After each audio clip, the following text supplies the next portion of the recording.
Bonjour à tous. Je suis très heureuse de vous accueillir aujourd'hui pour le 13e colloque de médecine et psychanalyse dans la Cité. Jean-Pierre Lebrun ne sera pas là ce matin, mais il arrivera très vite. Et nous sommes heureux tous les deux d'avoir pu construire ce colloque avec les deux présidents, Jean-François Brunstein, philosophe bien connu, et Étienne Oldeneuve, psychiatre belge, qui nous accompagne régulièrement maintenant. Ils nous font l'honneur de venir à Clermont-Ferrand réfléchir au cœur de la Cité sur ce thème si important de la transmission. Jean-Pierre et moi, et maintenant Étienne et Lilia, essayons de donner forme peu à peu à une rencontre annuelle, internationale, transdisciplinaire et intergénérationnelle pour débattre de manière ouverte et décloisonnée au cœur de la Cité des grands problèmes de notre civilisation et tout particulièrement de la clinique contemporaine. Je suis très heureuse de vous accueillir dans cette belle salle multimédia grâce à la municipalité et à Isabelle Perrier, directrice de la santé publique, qui nous soutiennent toujours de façon très efficace et très encourageante. Cela nous permettra, à travers la traduction simultanée de Ángela Silva, la traductrice de l'association mexicaine Ludens, de faire retransmission Clermont, Amérique latine, Clermont. Nous avons la chance d'avoir parmi nous une dizaine de membres de cette association pour le colloque, mais une grande majorité, bien sûr, est restée dans l'hémisphère sud. Et si on peut avoir un petit peu de lumière, et nous suivra en direct, autant que faire se peut, avec le décalage. À l'équipe du rectorat toujours active autour de Bernard Sluzarzik, s'ajoute cette année, grâce à Philippe Boélé, l'équipe de la Cité éducative. Nous avons beaucoup de raisons, comme nous le dira Michel Rouquette, de mener des actions ensemble. Depuis plusieurs années, nous organisons ce colloque avec la chaire de philo à l'hôpital, créée par Cynthia Fleury. Depuis 2 ans, nous préparons le colloque avec Ludens, de Orientación Psicoanalítica, association mexicaine de formation et de travail social en relation avec de nombreux autres pays d'Amérique latine, et avec l'AMC Psy, Association médecine et clinique psychanalytique certifiée Calliope depuis janvier 2022. Grâce à sa présidente Pascale Bello-Fourcade et à Alain Fourcade, nous bénéficions maintenant aussi du label qui garantit la qualité de notre formation continue. Et puis Jean-Pierre Lebrun nous a permis aussi de travailler avec des collègues belges préoccupés comme nous par la Cité. Alain Hérali et Jean-Louis Ranchon mettent leur érudition au service de nous tous et dans la durée, car la clinique contemporaine montre des facettes toujours nouvelles. Je voulais saluer les équipes techniques et d'accueil de cette salle, et Colline Periano, Pauline Latellerie et Bernard Sanselme. Sans leur contribution, rien ne pourrait se faire en amont, pendant et en aval. On oublie parfois qu'accueil, montage, tournage et réalisation sont essentiels pour diffuser au bout du monde ce qui va se passer dans cette salle. Cette année encore, Monsieur le préfet Philippe Chopin avait donné son accord pour l'ouverture, mais il a quitté le Puy-de-Dôme le 25 septembre. Alors, pour ce moment solennel, je me suis tournée vers une des institutions qui soutient les valeurs de la République, qui s'efforce de les transmettre au mieux, qui reconnaît et honore ceux qui essayent à leur tour de les incarner dans leurs actions. J'ai demandé à sa présidente si elle accepterait de faire cette introduction pour notre 13e colloque et sa réponse a été immédiatement positive. J'ai donc à présent l'honneur et le plaisir d'accueillir Madame Martine Brunswick, présidente du comité de Clermont-Ferrand de la Société des membres de la Légion d'honneur, ancienne déléguée régionale aux droits des femmes et à l'égalité. Je la remercie chaleureusement et lui laisse la parole.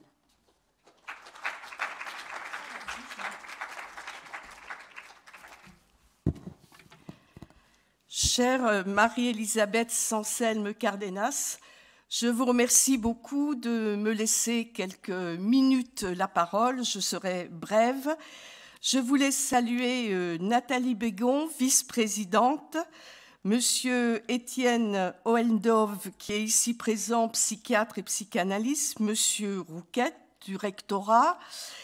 Je voulais vous saluer, mesdames, messieurs, chacune et chacun en vos grades et qualités. Je suis particulièrement honorée d'ouvrir ce 13e colloque organisé par l'association Médecine et Psychanalyse dans la Cité, dont le thème « Fédérateurs transmettent encore ?» permet d'associer des actrices et des acteurs œuvrant dans diverses disciplines toutes éclairantes et complémentaires, qu'il s'agisse de la santé mentale ou de la santé éducative de Clermont-Ferrand, de la direction de la santé publique, de l'éducation nationale ou encore de spécialistes, dont parmi vous des spécialistes originaires du Mexique, du Chili et de l'Italie que je salue. Chacune et chacun d'entre vous pourra partager utilement ses connaissances dans ce creuset de spécialités pluridisciplinaires afin d'enrichir vos débats. En qualité de présidente du comité de Clermont-Ferrand de la Société des membres de la Légion d'honneur, à la fois historienne et juriste, mais aussi docteur en sciences de la terre et ancienne déléguée régionale aux droits des femmes et à l'égalité, j'ai nécessairement été conduite à m'interroger au cours de mon parcours professionnel sur la transmission à des degrés divers. Dans un domaine très particulier, au cœur de la famille, qu'est-ce que la transmission quand il s'agit de femmes victimes de violences et de l'impact de celles-ci sur les enfants?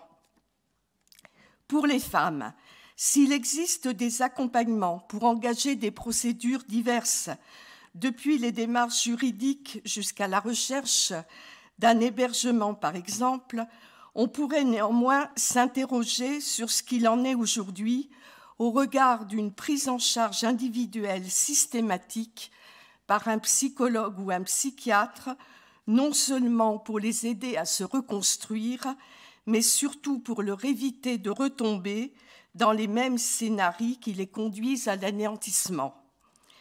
Quant aux conséquences de ces violences sur les enfants, témoins ou victimes, confrontés à l'énigme d'un lien entre père et mère basé sur la violence, spectateurs muets de l'horreur, victimes de manipulation mentale de la part de l'un ou de l'autre parent, quelles seront alors les répercussions à moyen terme propres à affecter leur santé mentale à l'âge adulte dans leurs futurs liens conjugaux et dans les liens de famille transmis d'une génération à l'autre et pas seulement.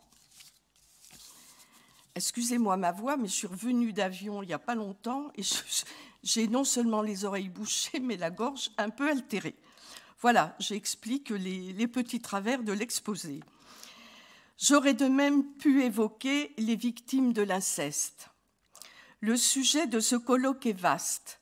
Et dans un autre domaine, j'ai noté dans votre programme que vous alliez aborder le thème de la transmission au sein de l'école et de l'université.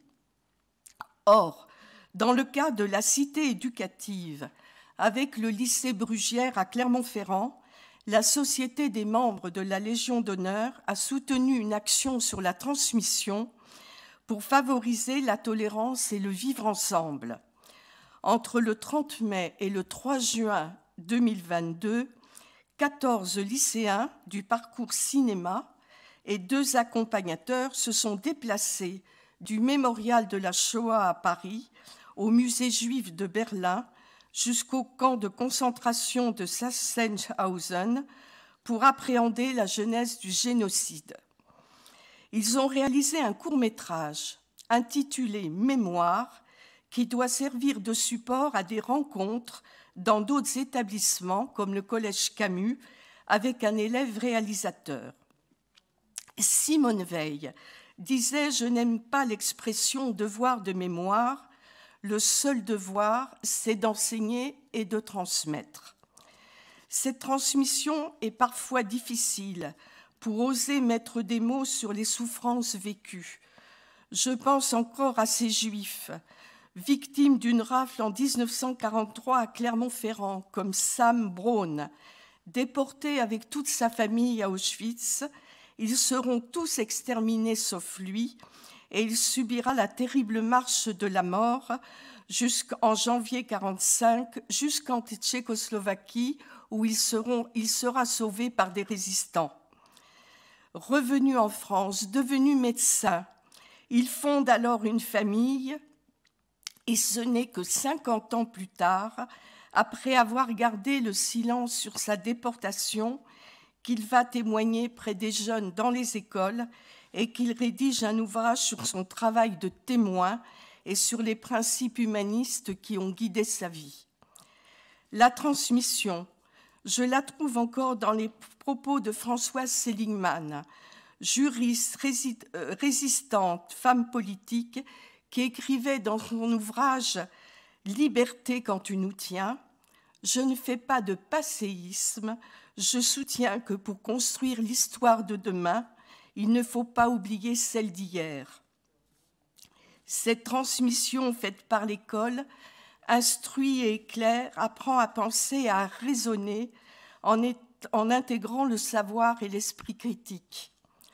Très modestement et à mon seul niveau, je dirais que la transmission ressemble à une petite lumière qui éclaire le chemin de la vie pour soi et pour d'autres par les savoirs, les expériences, nous permettant d'identifier des repères susceptibles d'éveiller notre curiosité, notre tolérance et notre vigilance.